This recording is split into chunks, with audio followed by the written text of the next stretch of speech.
Hello people, welcome back to my channel. So as you can read in the title, I decided to do something a little different this week, and I wanted to talk about menstrual cups and how I cupverted. And I think this is very important because there is so much taboo around the whole subject of menstruation, and then coming to the usage of menstrual cups, because there's just so much misinformation, there's fear associated with the use of it. So I thought I should do this video so that people in my circle and my viewers can get to explore that option if you haven't explored that option yet. So let's get straight into the video, and let's talk about, I'm not going to be doing any tutorial or anything, so it's just going to be me talking about my experience, and also I'm going to be reviewing 2 cups that I have used so that I can put this information out there, because I was very skeptical and I was very scared to start using cups.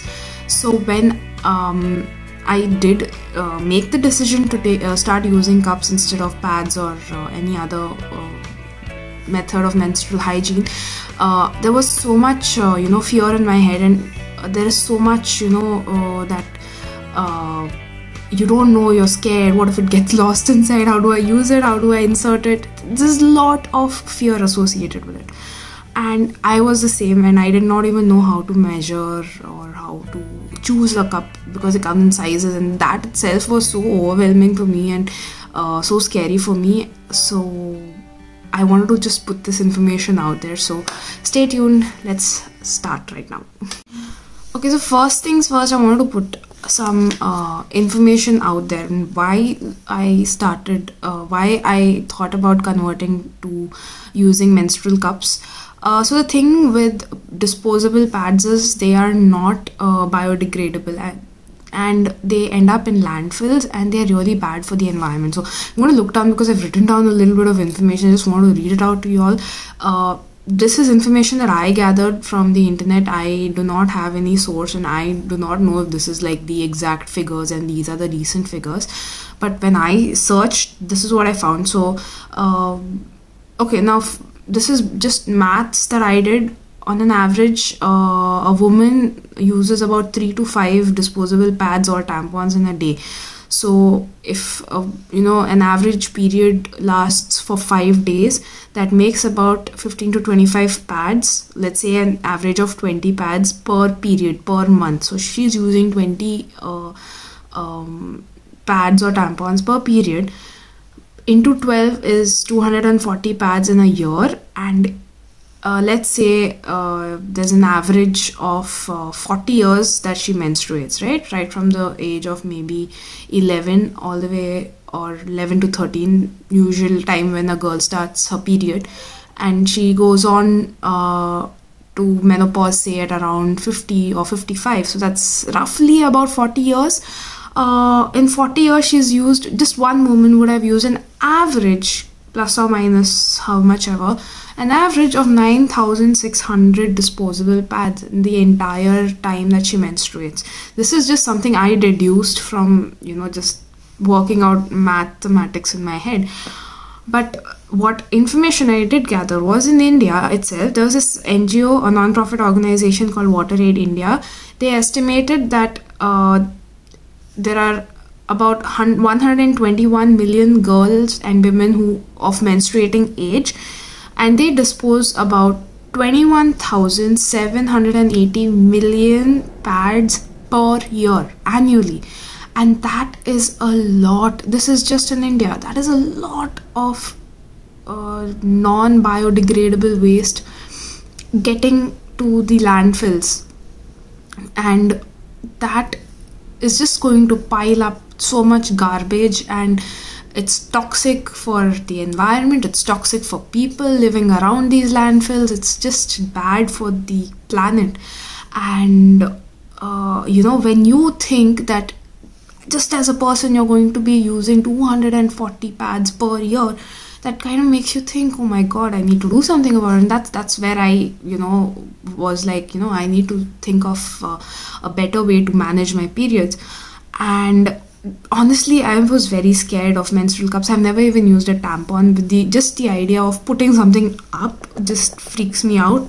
And I'm very scared of even going to a gynecologist for examinations, man. That just scares the crap out of me.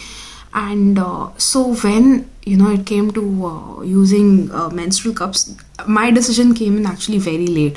So I thought of switching to cups after I had my first baby. So my first baby was a cesarean section, and I did not know whether, how do you buy, according to what size you need to buy a cup and everything.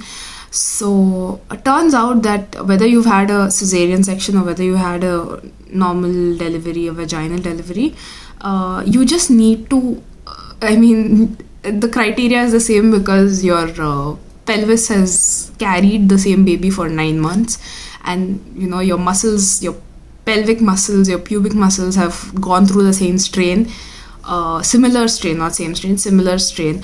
So anyway, coming to the cups that I have used. Now, the thing with a lot of these cups is you have to find the right size for yourself, and a lot of them, it actually becomes a thing about trial and error, because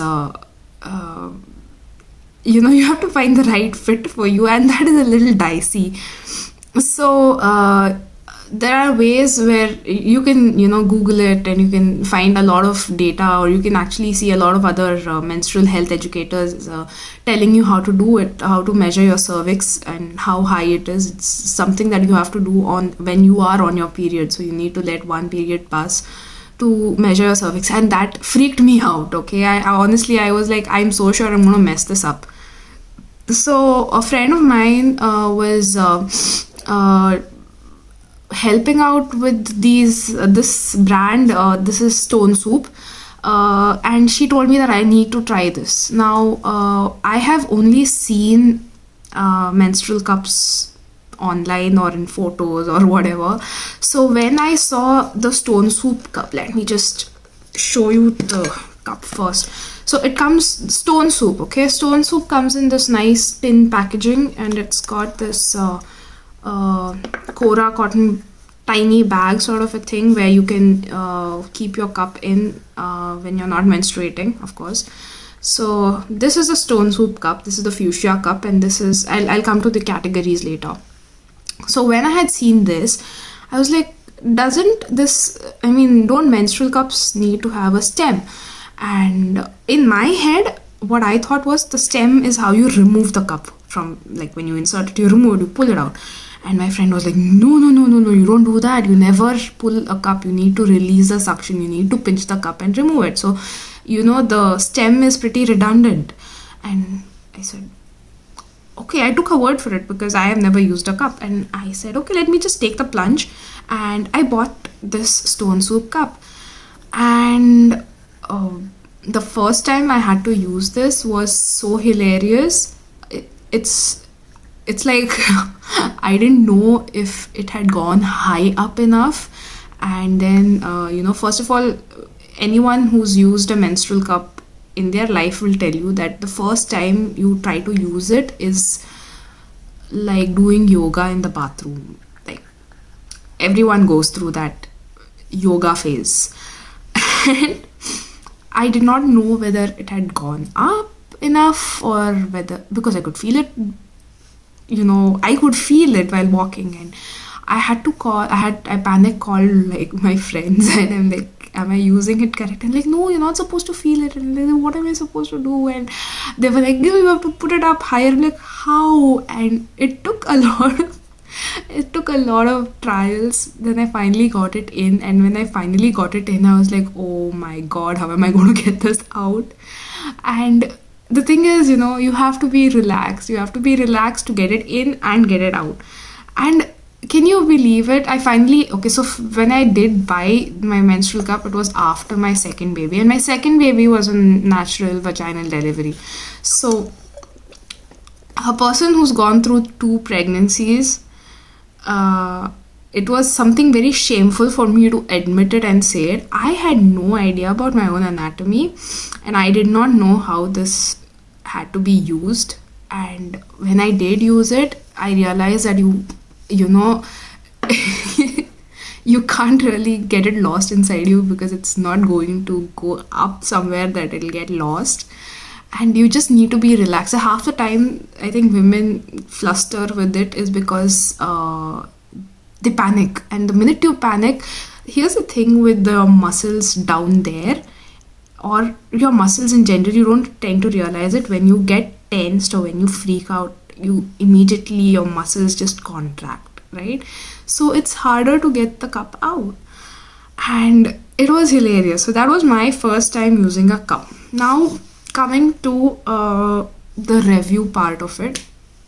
So I got 2 cups. This was my first ever cup. This is Stonesoup, and this is one by Boond. I'll just show you what the cup from Boond looks like. So this is the cup from Boond, and now why I went for these 2 brands was because their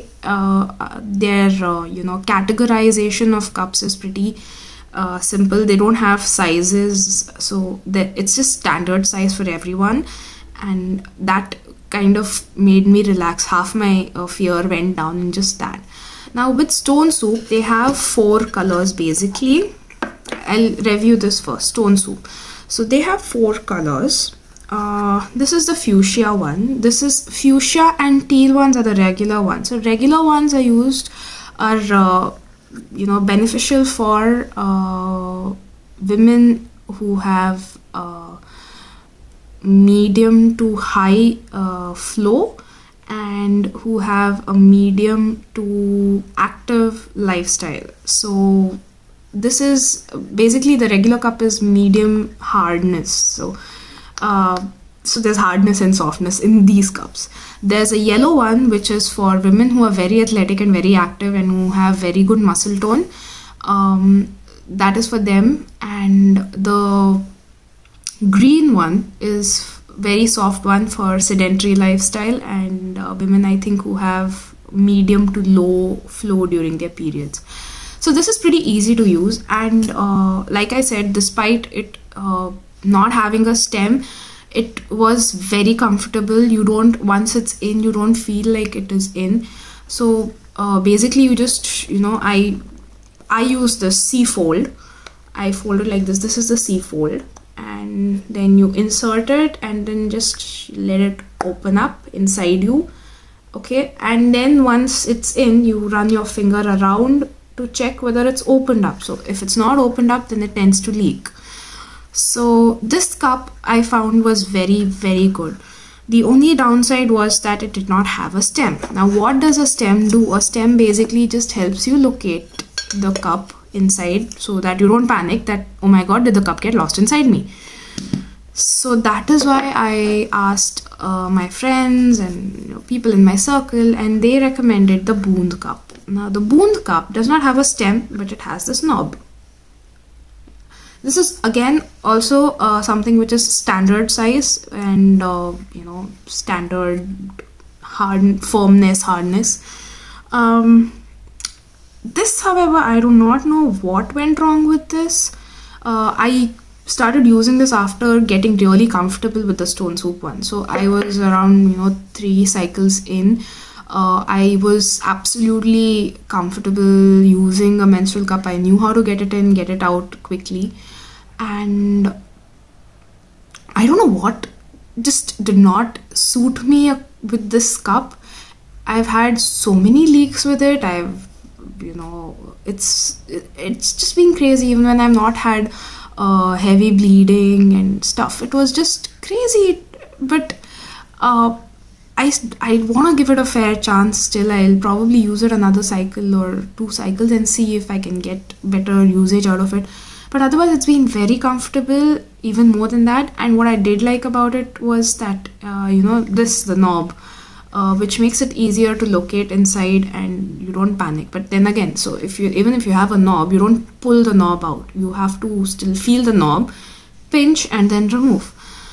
But Boond just didn't do it for me, and there's so many accidents, or I don't know what to call it. There's so many leaks, and embarrassments that happen because of it, because you're just sitting randomly and then you have like a, I'm sorry, too much information, you have like psh, tsunami. I don't know what to call it. So it was just not for me. Probably it's for somebody else if you're up to it, if you're up to trying it. Now coming to the pricing, the Stonesoup, the Fuchsia cup specially comes for 1,145 rupees on Amazon. On Amazon you get for 1,085 rupees with the discount and everything. The difference between the teal one and the fuchsia one is just the color and the fact that the fuchsia one comes with these pair of period pride earrings. I had ordered for the teal one, but they were out of stock, so they sent me the fuchsia one and they came with the earrings, so I was just lucky that way. The other ones, the teal and the other Stonesoup, the regular Stonesoup range is for 945 rupees. On Amazon, the teal one comes for 895 rupees. So it's in that range, and it's it's made from medical grade silicone. It's not a Chinese cheap Chinese copy plastic one. So it's worth investing because this is like a one-time buy. Another thing with cups is you buy them and you sterilize them and you reuse them every period. You can use it if you're really good with the way you handle it. You can use it for up to 10 years. So I'm already 30, and considering that I'll be reaching menopause around the age of 50, I'm done, sorted. These two are there for me. I don't need to buy any more period managers. And coming to the price of Boond comes in different colors, so they're all the same category, they just come in different colors. They retail for 750 rupees, but on Amazon you get them for 690 rupees. So you can actually make a one-time investment and keep reusing it, and they're very good. And what I love about it is so easy to use. So what you do is after your period is done, or before your period, before you start using it, the first time you're using it, you just give it a wash.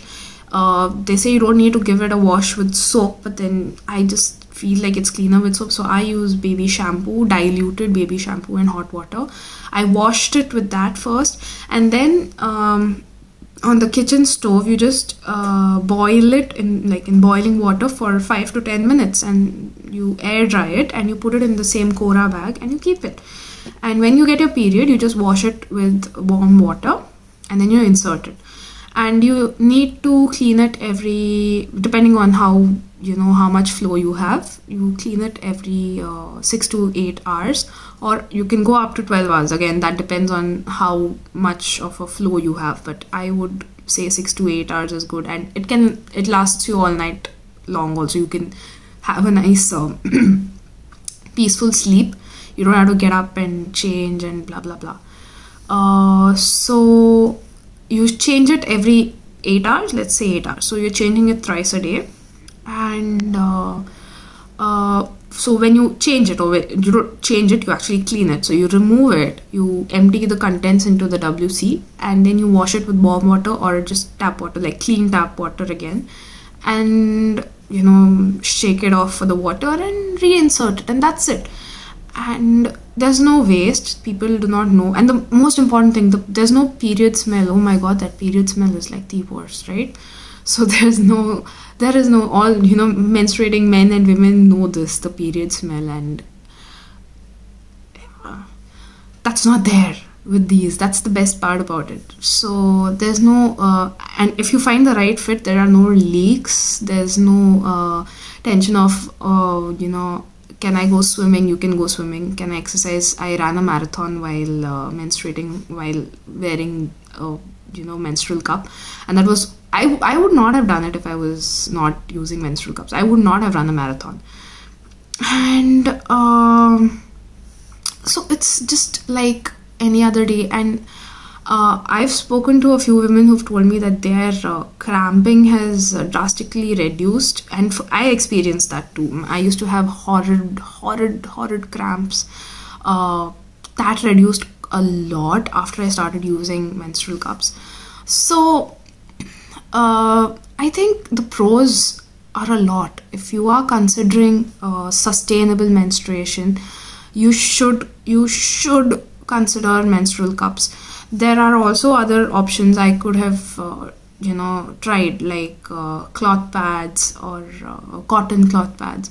But for me, the hygiene part of it would have been that I needed to get them dried in the sun, the same way that I want my kids cotton diapers to get sun dried and get that time in the sun, and that is not possible all the time for me. So I did not want to compromise on that, and that is probably why I did not go in for cotton pads or cloth pads. But this is something I just need to sterilize on the stove, and I can reuse it, and it's so discreet. It's just something that goes into a corner of my cupboard, and it comes out once a month, and it's just totally it's a very liberating feeling that you don't have to there was so much planning earlier that I had to do. I can't wear white trousers, or I can't wear light colored clothes, or things like that. I don't have that now. I don't have that fear now. I don't have that, oh my god, what am I going to do, sort of a thing. It does not solve PMS. I have to say that. So it's not a magic potion. I wish it was. It's not. But do consider it. And if you are somebody wanting to explore more about this, I'm going to link a friend's Instagram account below. Her name is Rajasi, and she runs this online organization called Bleed Red Go Green. So it's all about sustainable menstruation. She's big into sustainable living. She's amazing. You should check her Instagram profile out. She does these online courses and online sessions for getting people more into sustainable menstruation and sustainable menstrual hygiene management. So you should totally check her out, and keep a tab on when she has her sessions. And I'll link her profile too. I'll link my profile, Instagram profile too. And I hope this video was even a little bit helpful, and it pushes you to try out menstrual cups and make the switch and get CUPVERTED. And I hope that this a lot of people watch this video, because there's so much of taboo around the whole period talk and everything, so which shouldn't be, because there's something totally biological, and a lot of women are not getting the necessary facilities, access to facilities, access to good menstrual hygiene because of this taboo, and that is what needs to be tackled. So I hope this helps you. If you know somebody who is thinking of making the switch, do share this video with them, and I hope it helps them take the leap of faith and get CUPVERTED. Do let me know what you think in the comment section. Subscribe to my channel if you haven't yet, and stay tuned. Keep watching my videos. I'll come with another video very soon, hopefully another makeup video. See you in the next video. Bye bye. Spread the love.